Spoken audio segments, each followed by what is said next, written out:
What are some common mistakes companies make when trying to improve measurement or sales efficiency? The classic I see is revenue is going down, we have to cut cost.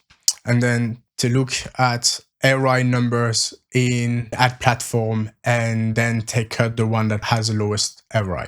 So that is definitely the biggest mistake, because what people are going to do there is they're going to cut their brand campaigns and they're going to focus more on paid search and retargeting to activate that demand. But the problem is that you don't have much demand to activate if you don't spend on brand.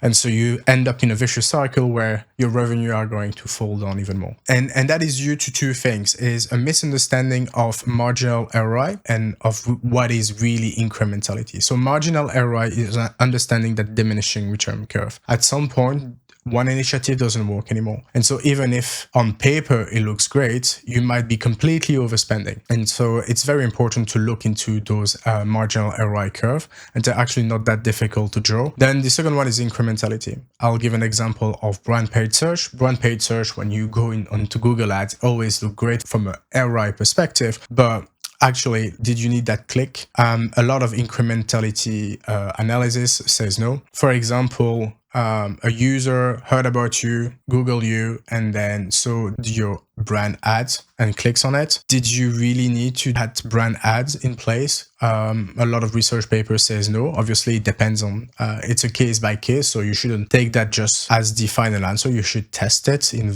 a very competitive environment. Brand campaigns are necessary, but I've never seen a company that is not over investing in that. The over reliance of tracking of also those touch points, AIG, so the airline companies, including British Airways. I've seen recently, for example, that the MTA tool was attributing a lot of revenue to their retargeting campaign, but when they run an incrementality test, the added value was actually zero. And so this is why having a good understanding of what incrementality is and how to test it is extremely important.